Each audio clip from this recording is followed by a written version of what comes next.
no. Did you eat your food? Did you eat your food? Hello, everybody. Welcome to another episode of Not Well. I'm Bobby. And I'm June. Thank you. Okay, so I'm just going to start because I got to record this anyway, and I have fucking chicken in the kitchen. Some chicken to van, if you will. Hopefully this is recording. Hold on. Hello, everybody. Welcome to another episode of Not Well. I'm Bobby. Jim is in Italy, so I feel like I don't know what to do with my body or my hands. So here we are. I just don't know what is going on with my microphone situation's a little bit awkward. I'm wearing my tits are out because I decided that I'm not going to fucking change. I'm just coming up here. I've been in the kitchen making chicken. Michael's at the bar, of course. So yeah, it's been a pleasant week so far. I haven't really heard from Jim much. I know that he is eating his way through Italy per usual. That fat fuck is probably all over the place eating pasta and whatever the hell you can think of, he's probably eating it. Does that say fucking zero? Okay, yeah. Thank God. I actually really don't want anybody. Here's the truth of the matter. I was like, yeah, everybody come into the live stream. It's going to be so fun. Really? I don't really think it's that fun. And by that, I mean, nobody's here, which is fine. Because honestly, I expected nobody. I'm sorry, but if my favorite podcast goes live, I'm like, okay, I'll watch it for like a second. All right. So I wanted to get started and sort of talk about something that's been bothering me. Not bothering me, but something that's on my mind. From my experience at Camp Buckwood. Oh my God, I'm sweating too. So if you watch the YouTube, I am sweating. We are back in the summer. It is back to hot lights and I can't do it. So I went to camp and I want to tell the story because I never got to tell it on the show. And this is going to be like a weird start to the show. And I'm probably going to have to take a little break in the middle to go get my chicken as if anybody's watching. Long story short. Went to Camp Buckwood to have an experience of like, oh, I'm gonna find myself and I'm gonna go and get nude and da-da-da-da-da. Little did I know that there was like a little thing happening in the background, if you will. And so I got a massage, okay? The guy who did my massage, I was like looking at the Facebook going, okay, like let me see some of these posts. Let me see like what this is all about. Who this guy is really is what it breaks down to. So I'm like, okay, well, I'm going to go look. So I went down stalking his Facebook and I feel like I can't breathe right now. The edible hasn't hit yet either. So it's kind of weird for me. So I go on Facebook to see, you know how you do things like for me personally, I spy on every single thing that I possibly can on somebody as far as like who they are, where they're from, what their reviews are. So I'm going through Facebook, blah, blah, blah. I go to a post and I see that my friend who passed away, he unalived himself. He had made a post like 48 weeks ago that said, oh my God, thank you so much for the massage. It was so fun. Da, da, da, da. So nice meeting all you people, blah, blah, blah. Now, why that's important is it's not really important I didn't know he was even a camper. I didn't even know he knew about any of this kind of stuff. I didn't know anything of the sorts. So I'm like, okay, this is like before I went on my trip. So I was like, okay, I guess I need to, go. And maybe this is like a sign. Okay. I go get my massage. Everything was great. It felt something was, I don't want to say something was pulling me towards this whole like experience. And I don't want to act like, oh, there was a weird thing happening, but it did feel a little bit weird. Like it felt like something was pulling me there. So regardless, I go get my massage. Everything was great, blah, blah, blah, blah. So I'm in my little retreat, I'm relaxing, and all of a sudden I have new neighbors that show up in the cabin next to me. I'm like, okay, cool, great. People are starting to show up because I got there early in the week, like Wednesday. So I meet my new friends. Well, not really. I was being a sassy little bitch, of course, and I'm like, oh, hey, neighbors. And I kept walking because I was going to go drone like a psychopath because I am a drone pilot, if you didn't know, if you're new here. So I went to go drone and came back and I eventually met up with my neighbors and introduced myself and we started hanging out and blah, blah, blah. So by the end of the trip, I found out that the one guy knew my best friend, Courtney, from at home, one of my best friends at home. She's in the Bobby Wives Club. And if you haven't heard about that, well, I have a bunch of straight girls that used to protect me when I lived in Atlanta. And they're my wives. I would say my wives. Call my wives. So he knows Courtney, and I'm like, holy shit, like knew her by name, knew like details, and I was like, wow, okay. So that was weird, and I was like, okay, well, I am where I'm supposed to be. Like here I am at this Camp Buckwood, buck naked, which I don't even know what that means, by the way, buck naked. I'm not really sure. So if anybody knows what that means, let me know, because what is a buck? I'm buck naked, and I'm living my dream. The trip ends. So last weekend, so this was a week ago. So I had therapy on Saturday. I'm like, okay, let me talk to my therapist, like tell her kind of this stuff. Cause it's a little weird for me too. Like I honestly, it's like, it just kind of freaked me out a little bit. I told my therapist, and if she got kind of emotional about it, which I was surprised about.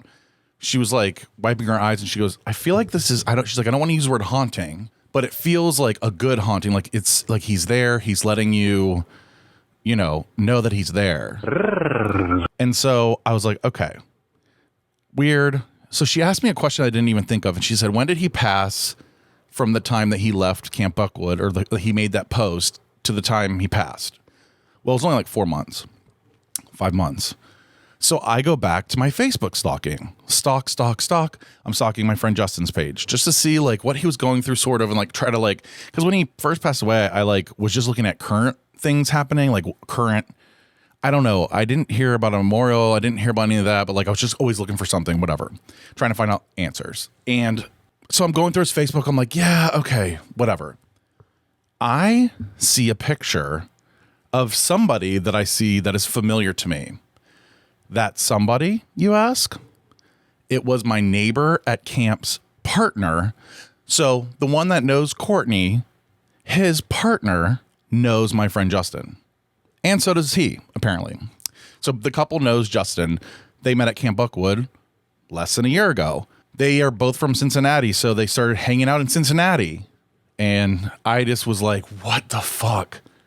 It was the weirdest, haunting, sort of like, I don't know how to describe it. It's just a very, very, very weird, one of those like Kevin Bacon things, kind of, but not really. But everybody's connecting dots. Like you just connect the dots. And so this one trip to this middle of nowhere to get naked and find myself, I ended up like meeting new people, first of all, which was great. Oh my God, I look like shit on the YouTube, by the way. Ugh, God. I'm like sitting here like bow-legged and like whatever. But anyway, oh, somebody said something. Nude camping. I am a nude camper. It's so fucking weird. I'm telling a story right now. It's like insane. I went to this camp to find myself, get nude, learn how to be vulnerable. I made my little documentary. It's coming out very, very soon. I'm almost done, like pretty soon.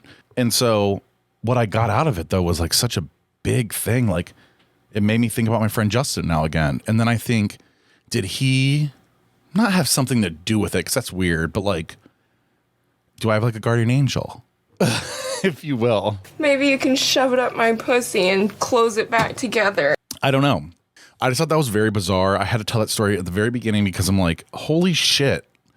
What in the fuck is that about? Like, is there something am I supposed to be looking for something? Do I have a little guardian angel or whatever you want to call it? I think I was supposed to go on that trip, and I'm really excited that I did.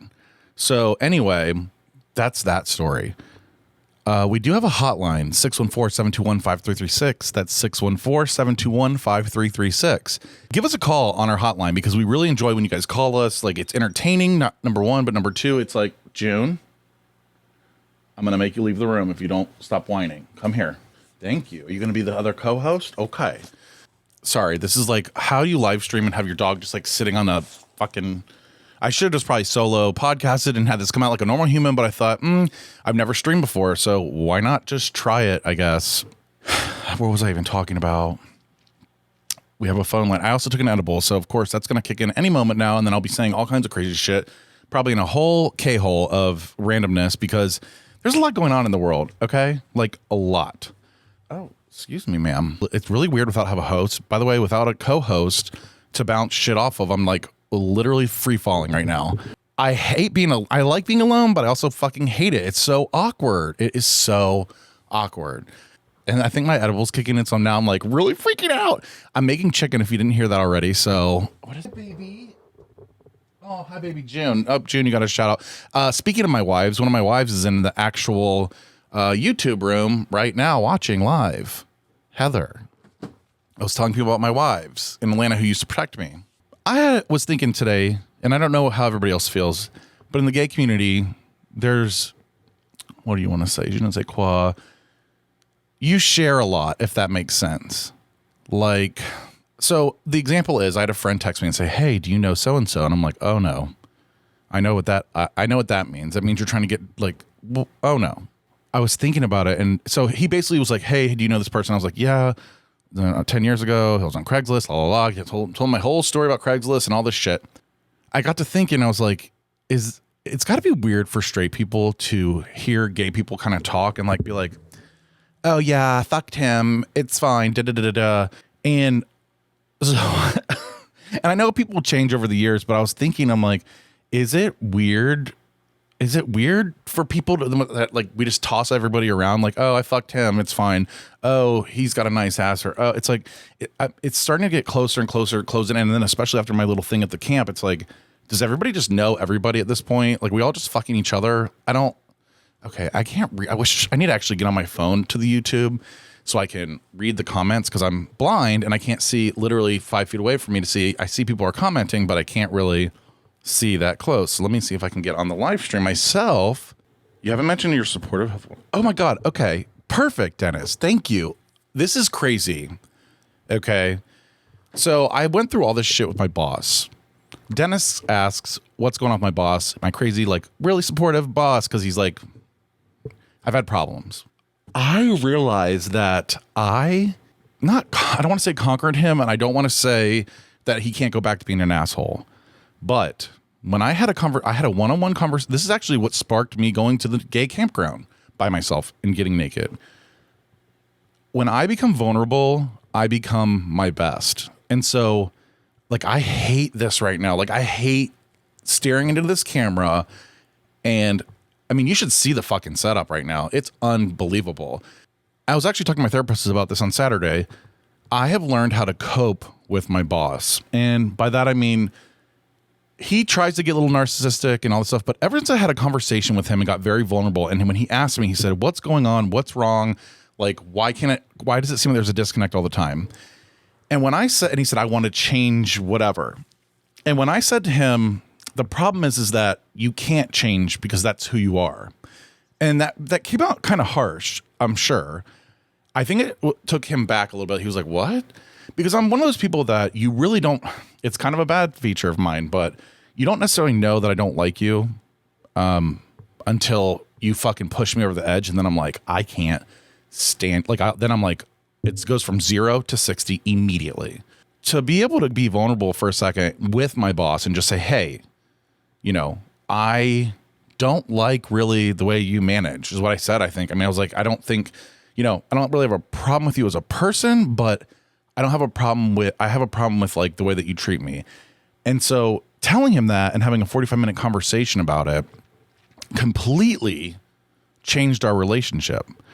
Now, as my therapist would say, I can't get too carried away. I can't because this is narcissism is not something like right now I'm on its good side, but when I stop, I don't know, it's all mind games. So I just need to keep him where he's at.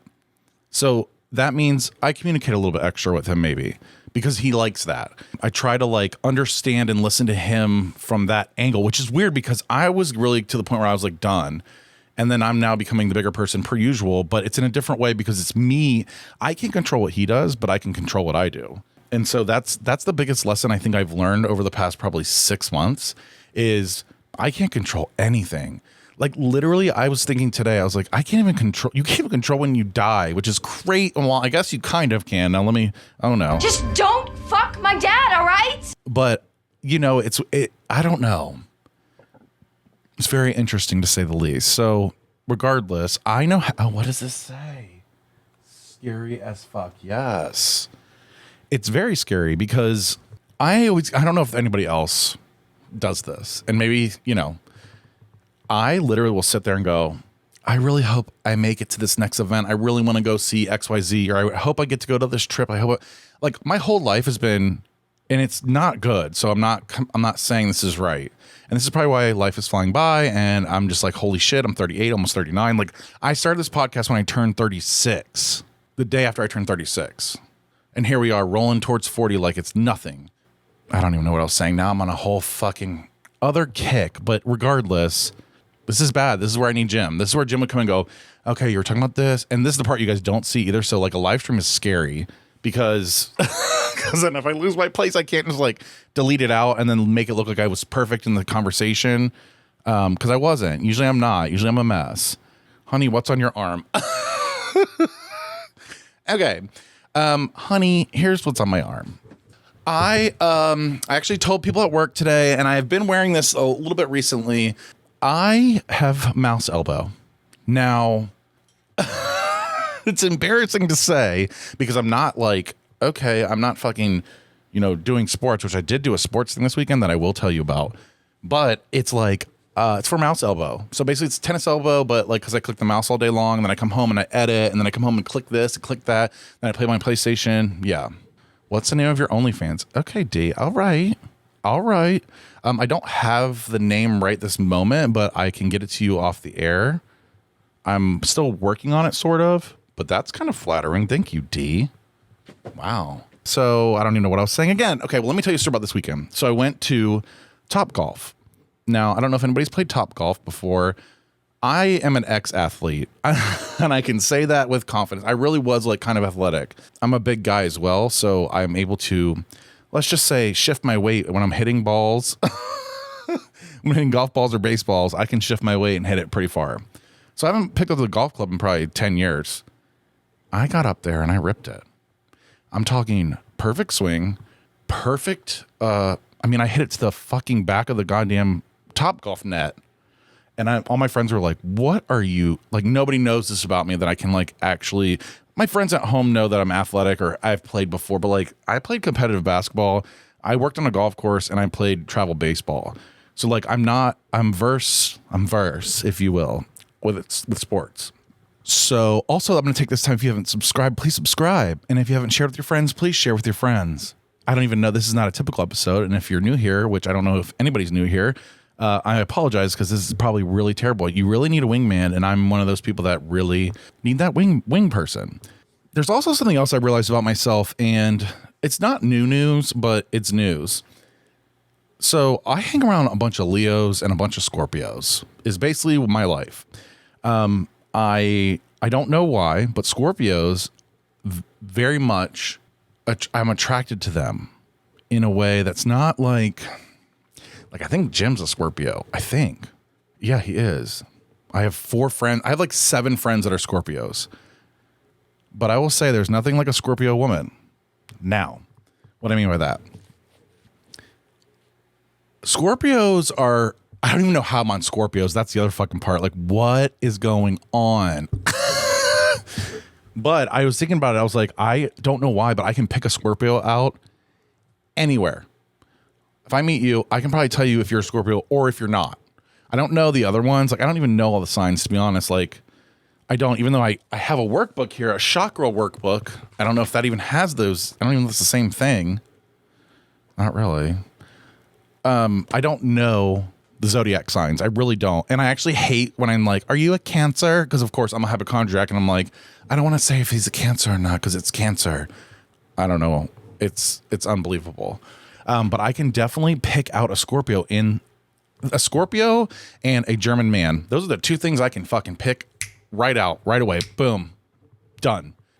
I don't know why. I think it's a talent. I think it might be my hidden talent. I can tell if you're a Scorpio or not. But Scorpios have always been on my side a lot. And this is where I was talking about my wives earlier in Atlanta. Like, I have always been protected, and I'm just very thankful for that. And I'm high now. So this is why we're going here. Let me read my messages because I'm just distracted. Okay, so Leo. Yes, I'm a Leo. Yay, it's almost my birthday. And yes, Leo is what Heather is as well. We've always been Me and Heather, the one that's in the chat right now, we always go back and forth about life. And it's really funny if you heard our conversations from 20 years ago, it'd pretty much be the same as now. Like, oh my God, I can't believe we're 24. Can you believe it? Oh my God. And then it's like, oh God, we're 30. Oh no. Now I'm 38. It's like crazy. I hope you know, if you're a younger listener out there, you don't have time. You don't have time. Okay. Because I can't tell you how quick it seems to go from even 28 to 38. But like, you're young and hip and you're cool, right? Okay, I'm 21. Yeah. Going out to the bar. Yeah, it's so fun. All of a sudden, you're 30 and you're like, I'm still young or whatever. I'm telling you right now, when you hit 38, things just aren't the same. And I'm sitting here thinking to myself now, and this is the psychotic part, and this goes back to my psycho whatever, especially when I'm on edibles, which is most of the time in the evening to relax.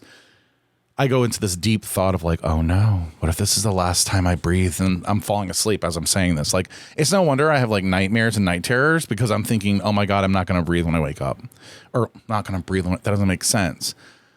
Something I've got to try to remember, and this is going to sound terrible, is you're not going to know, like you're not going to know when you die. I'm getting deep with this. I don't care. I'm getting dark. This is supposed to be comedy, but it's turning dark as we speak right now. I think the problem I have with death is that I can't control it. Like, I don't even know what it feels like. Nobody knows what it feels like. So I always sit and think, is this it? And usually it's just the edible. I mean, let's get on it. It's usually just the good old edible and it's time for bed. I'm tired. That's usually the case. However, when is it not going to be the case? And that's the scary part for me. Is like, I don't want to know either though. So it's like, it's really what I'm learning, especially maybe this is from my retreat, and maybe this is the whole thing about Justin at the beginning, and maybe it's all of that. Oh no, did my alarm go off? And oh no, it didn't. Okay. I have 4 minutes till I have chicken. I have to just pull out of the oven and I'll be right back. So I can take a little drink break, but I want a topic. I need someone to give me something. Oh yes, this is exactly what I need. Yes. Bobby, I could never in a million years walk around nude anywhere. My self-esteem has never been the greatest. How did you have the confidence to walk around nude? I'm being very sincere and serious. I will be very sincere and serious with you as well. And this is weird too, because I think I might be a nudist now, which is probably news to some of my friends that are in the chat. It is bizarre to be able to get, and you'll like my documentary when it comes out, because I go through all this, like I'm speaking to the camera in real time going, okay, like, so to gain the confidence to get naked it reminds me of like when, they like rip off the Band-Aid. You have to really rip off the Band-Aid. And like, by that, I mean, you just do it. You just literally have to be like, fuck it. I hate my body, but when I was at camp, I didn't think twice about stripping down, and I didn't even think about my body, because you see that there's other people. I guess what it is what you realize is that there's other people who nobody looks the same. Nobody. Some people have like, whatever, acne scars. Some people have, little skinny legs. Some people have a huge dick. Some people have a little dick. Some people are chubby on the top and hot on the bottom. That's me.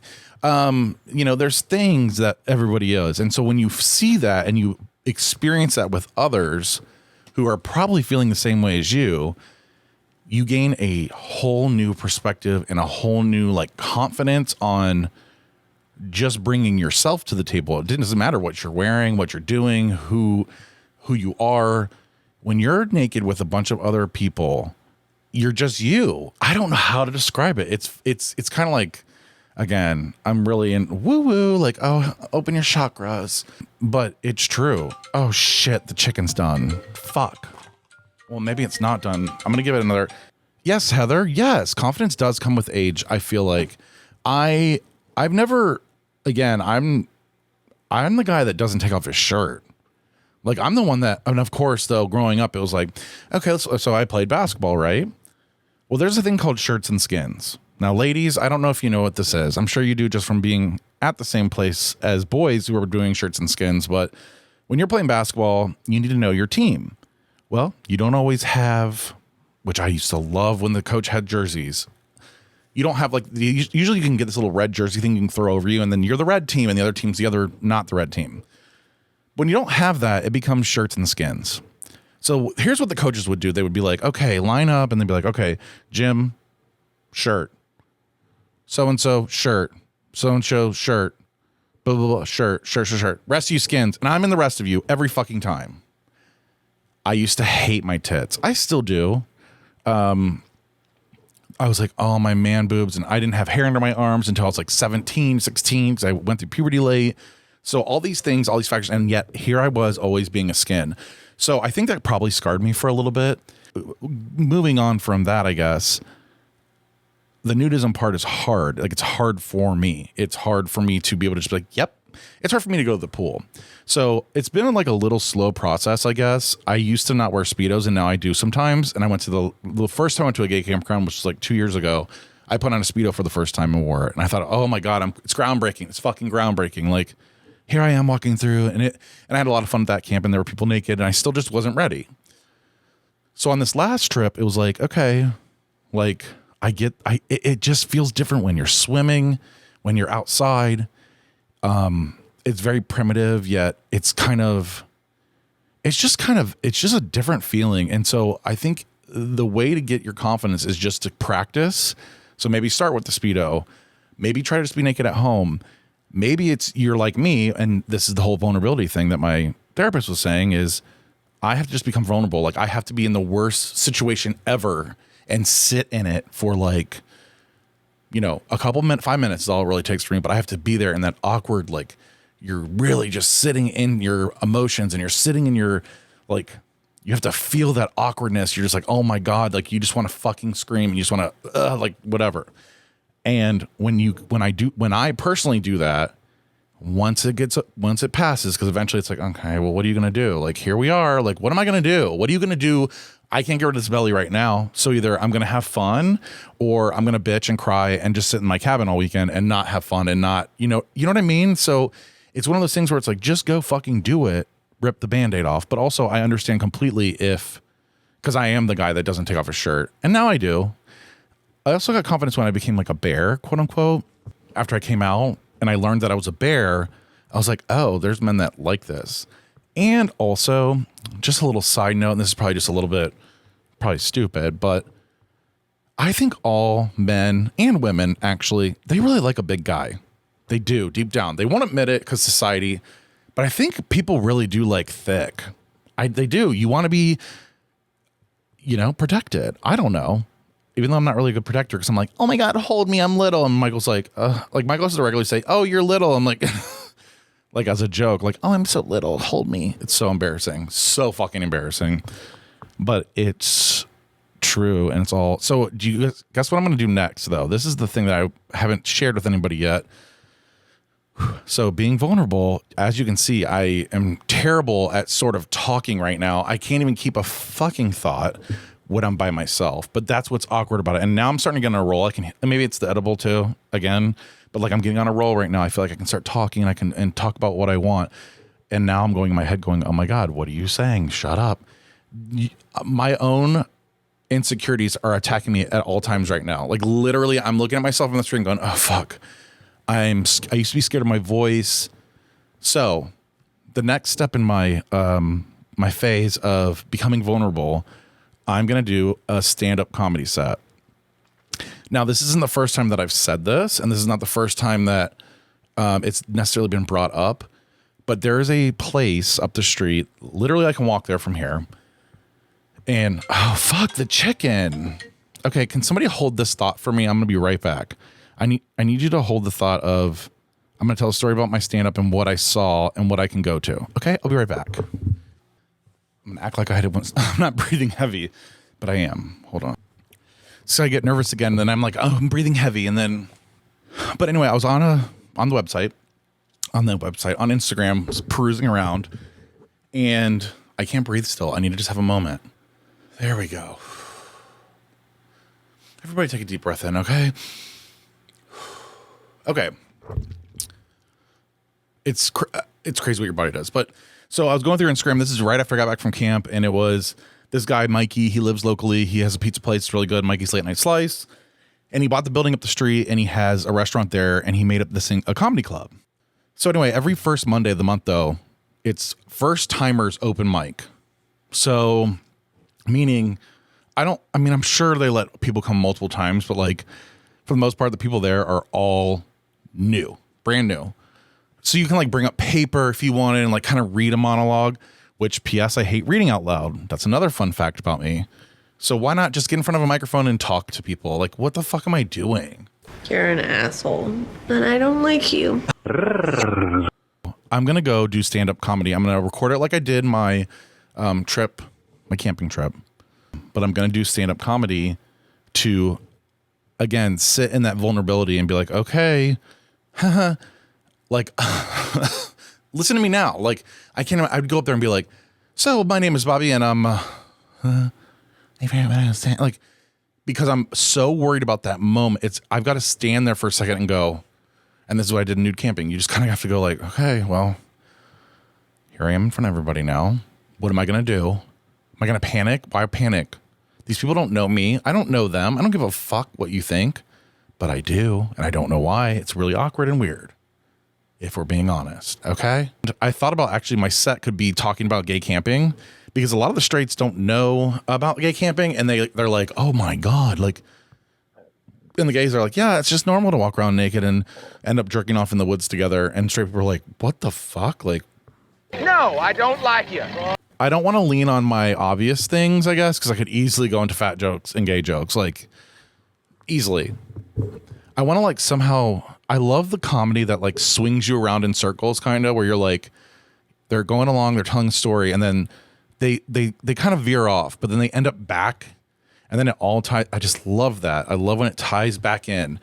I know my first time, obviously, I'm not going to be like, so I was da-da-da and have a Netflix special all of a sudden. Like, it's not going to happen, okay? I can barely get like 2 people to watch this fucking video, okay? I'm still going to do it, and I think I could be good at it, and I think but I'm going to have that moment of standing there, and I've got to wait for it to pass. Like, you have to like kind of wait for it to pass. Like, okay, I'm so uncomfortable right now. Oh my God, oh my God. And I think, you know, silence for me is always kind of scary, because I always feel like I have to fill the words. Oh, well, so yeah, anyway. And it's like, no, you don't have to say that. You just can be quiet and honestly let the conversation, like, and I have a problem with that on the show. I know I can cut off Jim sometimes, but sometimes just, I don't like taking that time out. But a lot of people, if you notice, like really good readers and really good people who can speak out loud will step, da, da, da, da, da. And I was like, and like, so they take their breaths, they sit in their fear, they get out there.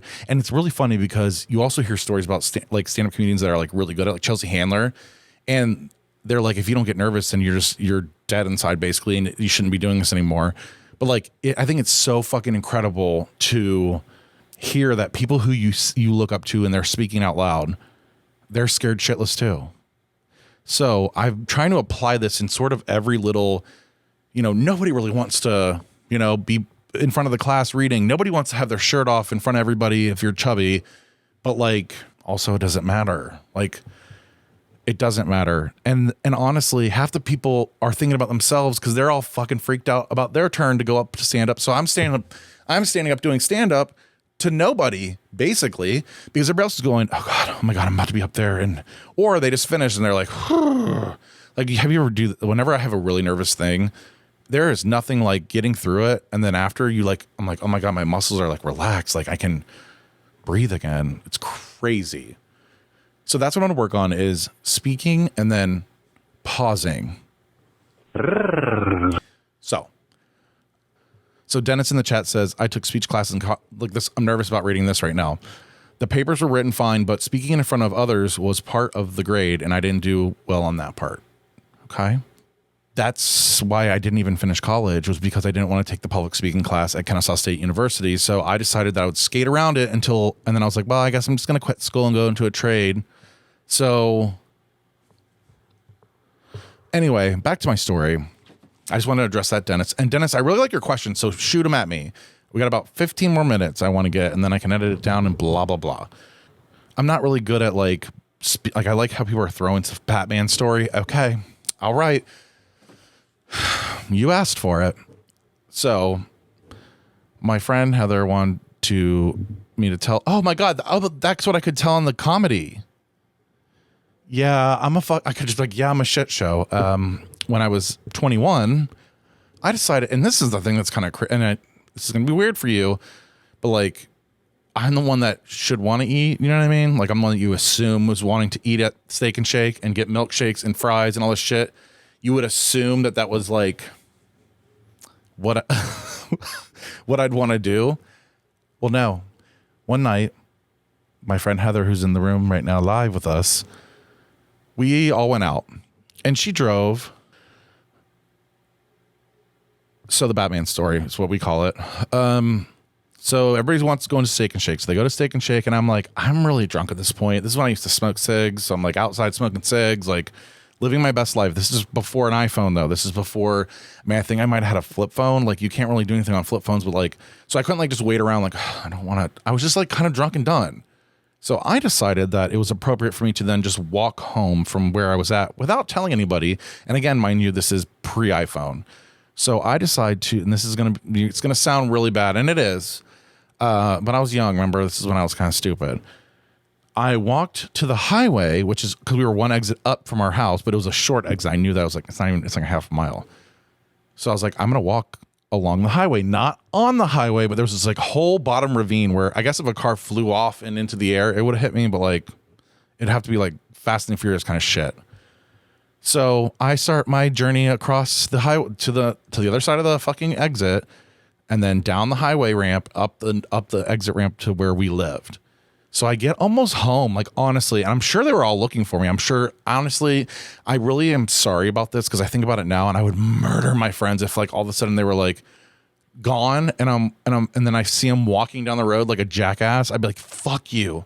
Well, Heather was kind of like, fuck you. And she said, get in the car. Cause they drove by, and it was her and a couple of our friends, and get in the car. And I was like, oh no, like I'm in trouble. Like, oh no. So I'm like, wow, blah, blah, blah.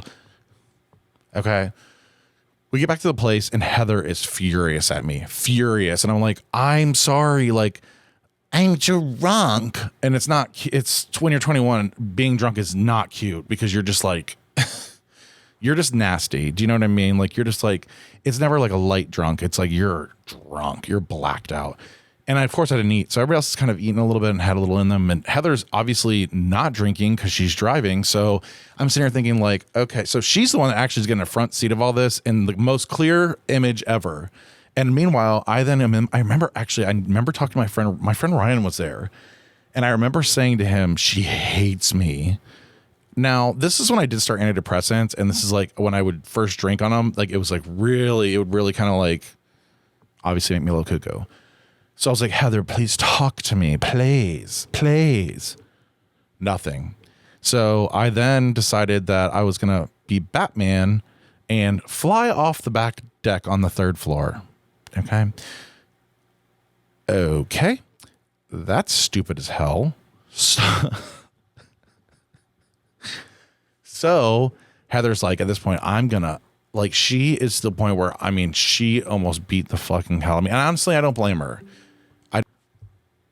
So then and you've heard this part of the story. We've always talked about the seizure part where I faked a seizure in the closet and fell, and I saw her clothes were there. So I was like, well, she's not, I'm going to fall down and it won't hurt. So I was like, so I told you about the seizure before in the past. If you listened to the show, if you haven't, I faked a seizure the same exact night. So the night that I didn't want to eat anything, which is surprising, the night that I walked down the highway, which I'm not a walker, like, excuse me, like, I don't walk. I hate walking. I hate I hate moving. I don't, but like, I'm not going to walk most of the time. I'm like, especially when I'm drinking, I'm like, I need a ride. Sick. Okay. I'm the guy that then pretends I'm Batman and then I fake a seizure. The fact that Heather's my friend today is beyond me. It's beyond me because of that night alone. Okay. Now we did kind of untouchable. What am I trying to say? Unconnect for a moment. So the Batman thing, how we lived together, it was kind of a shit show. Like, we probably shouldn't have lived together, but because we had, this is the other thing. Okay. Me and Heather. So, I mean, we both were let's be honest, we were immature. Okay. Fully immature. We're looking for a place to live. So we decided to write, and we've looked in our MySpaces and trying to find like, old messages that we've wrote. I mean, we used to write novels at each other, fighting each other and stuff, but we had a list of pros and cons about moving in with each other, which is very mature, but like, of course it probably turned into a fight, and that then ended us up at Starbucks in the parking lot smoking fucking menthol cigarettes. So me and Heather have a very, very big past, and we stopped talking for a second, but at that same apartment, we got raided. And when we got raided, we had AK-47s to our back from a police department SWAT team looking for a guy on a bicycle, and they opened our cabinets and all this crazy stuff. So we had this whole thing. We had to start seeing each other though, because we were in a case together. And so you know how that goes. Money will always bring us back together. And so voila, once we made our money because we sued the shit out of the city that we grew up in, we were like, cool. So things happen for reasons, okay? And don't ever forget that. Period. Let me see what the chat's saying here. I can't wait to edit this. I have no idea what I'm even fucking saying. Yeah, we did. We sued the city and we won. And we were like scared all the time. Like I was always nervous, like getting like one of my friends got pulled over and I was in the back seat. I'm like, I'm suing the city. Don't say anything. Like, who did I think I was? But it was actually a pretty big case. And honestly, I think the guy like resigned right before our case too. It was bad. It was bad. It was bad. But we survived. And again, this is why things, again, I'm going to go back to the very beginning when I was like connecting dots. So then we win this money. Guess what happens the next day? Guess what? I lose my job. Got laid off for the second time. So this money comes in my life, and it's good money. It's a good amount. I could live on it for a year, and I did. And I was on unemployment, so like I was living my best life, going shopping, cooking, and then my friends were like all working. And I'm like, hey, like I had the best 6 months of my life probably, just because I didn't have to do anything, and I was a Craigslist whore during that time. But anyway, so that money connected me to being poor, that then working where I work, to then moving here, to then meeting Michael, to then living here, and then having a dog because of COVID. If you're just joining us or you've left us, I'm very sorry. I'm on a full-fledged K-hole, and it's not good. It's not good, okay? What is behind me? Oh, my God, that's on the camera. So I probably should eat my chicken, to be honest, but I think the overall theme I wanted for this show today is, well, first of all, it's scary as shit doing something by yourself when you're used to having somebody next to you. And I know I tried to do my own solo show. That's hard work. It's hard because I'm sitting here going, what do I talk about? Like I was going to be prepared, but then I thought, why not just wing it? Oh, there's one more thing I want to tell you guys. Okay. My heart was broken last night. And we're talking sports again. My hockey team didn't get the first round pick, and I was so upset. And I just want to say what I said out loud. I go, God, no teams that I like ever win. I stomped down the stairs like a little baby, probably like I was being Superman, and went and played PlayStation like a 12-year-old. So my point is, everybody needs to get in their feels, okay? Get in your feels. Feel your past, feel your present, feel your future. And sit in the things that make you feel awkward and learn to not feel bad about yourself because you might have something wrong with you. And if you have to take a couple extra breaths because you walked up the stairs really fast and then you're nervous to talk, sit and breathe. Get naked. That's really my big thing. Honestly, I love it. In fact, me and Michael might have just made plans to go to a campground in 2 weeks. And we're going to Pittsburgh this weekend. Oh my God. Me and Michael are going to Pittsburgh this weekend on Saturday to see Heather McMahon. Okay. Like my dream podcast interview episode. I've talked about it before. I'm going to see her live in Pittsburgh because she's decided to skip over Columbus this first round. So we were like, and Michael's really into her now. If I see her, I'm going to record her. I'm going to be like, can you just be on my podcast for 2 minutes? I'm just going to talk to her on my phone. So, because it's on my vision board, so I feel like it's going to happen. But that's exciting news for me. Hopefully you have something exciting coming up this week and weekend. I'm trying to think, every weekend's like a holiday now to drink. Like, oh, Cinco de Mayo. And then, oh, it's like The 12th. It's like, I don't. Yeah, I guess that might be it, honestly. Make sure you call us 614-721-5336.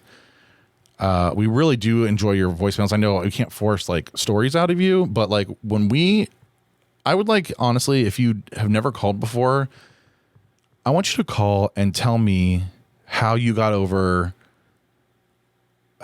became vulnerable and got over something. Since I just like spilled the tea on my life, I want you guys to do that. So make sure you call and just give us an answer.